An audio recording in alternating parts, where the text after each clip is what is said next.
Hi friends, once again I am back Abu Malik and this time मैं बहुत अच्छी कहानी सुनाने वाला हूं आपको। एक फिल्म की कॉल्ड स्कार फेस है, आपने देखी होगी। मैंने तो 100-150 बार देखी थी और पब्लिक ने भी पूरी दुनिया में।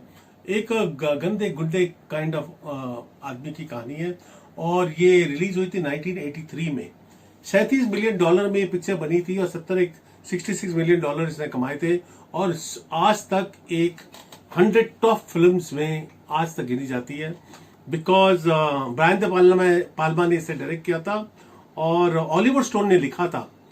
और इसकी हाईलाइट कई चीजें थी। Number one was L पिचिनो, the actor, the hero, superb.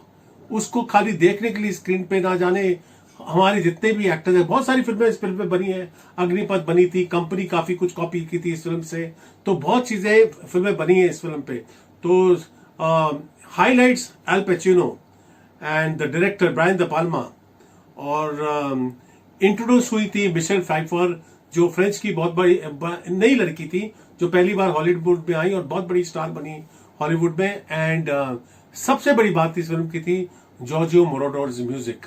Giorgio मोराडोर का जो म्यूजिक है, वो जो सिंथेसाइजर बजते हैं उस टाइम पहले इंट्रोड्यूस हुए थे। पॉप म्यूजिक उस जमाने ज्यादा चलता था, वो खाली सिंथेसाइजर। आप मेरे जब गाने सुनते हो तो आप नोटिस करना बहुत सारे सिंथेसाइजर्स बजते हैं। That style is basically was introduced by Giorgio Moroder long time. डोंग डोंग डोंग डोंग डोंग डोंग डोंग डोंग, ये ऐसा म्यूजिक उसके फिल्म में चलता था। स्टोरी थी, एक क्यूबन गुंडा था, क्यूबन गुंडा का। उसके चेहरे पे एक मार्क था, इसके लिए उसका नाम था स्कार फेस। और पूरा बदमाश, एक कैरेक्टर जिसके अंदर बदमाशी कूट कूट के बनी हुई है और जिसे अपनी बदमाशी से पैसा कमाना है। बड़ा सिंपल स्ट्रेट किस्म का आदमी था। उसके 3-4 और गुंडे दोस्त थे, मगर जिस तरह का लीडर एंटरप्राइज इसका था, किसी का था। वहां से इन लोग क्यूबा से बोटमैन बन के, बोट में जब लोग आ रहे थे, रिफ्यूजीज पहुंचे मियामी में, और वहां उसने कुछ लोगों से मिला और जहां एक आदमी को मिला जिसके लिए काम किया था उस रिफ्यूजी कैंप में, उसे बाहर मिलता है तो अपने बॉस के लिए कुछ काम देता है उसको। और उस काम में उसको कोई कोकेन डील देनी होती है। उस कोकेन डील को देते वक्त उसका एक दोस्त को मारा जाता है, 100 से उसको काट देते हैं वो रिफ्यूजीज। वो जो सीक्वेंस है, उस टाइम सेंसर ने उसको उड़ा दिया था, सेंसर ने उसको एक्सेप्ट नहीं किया था और इसको XXX मिल गया था फिल्म को, grade XXX only because of violence. उसको बाथटब में बैठ के काटता है वो एक आदमी, वो जो दूसरा क्यूबन नेशनल है। और ये उसके दो दोस्त आके इस स्कारफेस का एक्चुअल नाम है टोनी मोंटाना, और उसका एक दोस्त उस सीक्वेंस में मरता है बिगनिंग में। और वो उस वक्त उस एंगर में जब वो बचते हैं, दोस्त उसके आखिर उसे बचाते हैं, तो इन सबको छन्नी कर देता है गोलियां मार के। और वो ड्रग्स उठा के उस आदमी के पास लेके जाता है, फ्रैंक, जो इनका मेन बॉस होता है। फ्रैंक को ये आदमी बड़ा अच्छा लगता है और उसको अपने घर बुलाता है। जब वो घर जाता है तो उस वक्त पहली बार इंट्रोडक्शन है उसकी वाइफ की, that is Michelle Pfeiffer. And उस वक्त ये टोनी इसको देख के फैसला कर लेता है कि ये वो जो सीक्वेंस है लिफ्ट से नीचे उतर रही है, और जितने टाइम में उसने डायरेक्टर ने उसका फेस दिखाया है, उससे पता चला कि ही इज इंटरेस्टेड इन कि ये इसके साथ जिंदगी भर रहे। इतनी जल्दी उन्होंने अपना स्क्रीन पे रन किया था, वॉज रिमार्केबल। एनीवे, जब इसको एक मौका मिलता है बड़ी कोई डील करने का, फ्रैंक जो इनका बॉस है इनको भेजता है, तो वहां उसे पता चलता है, एक आदमी से मिलता है सोजा।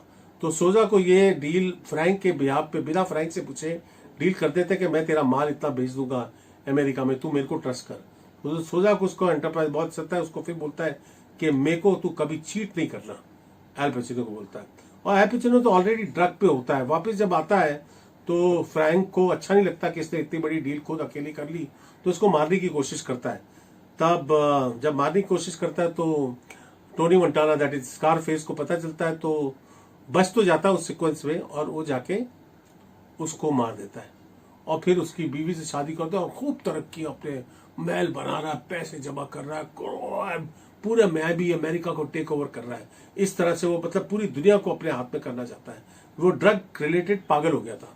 और उस बीच में उसकी माँ और बहन भी आ जाती क्यूबा से, और माँ बहन से बहुत प्यार करता है, और बहन को मैनी से प्यार हो जाता है, जो इसका असिस्टेंट होता है।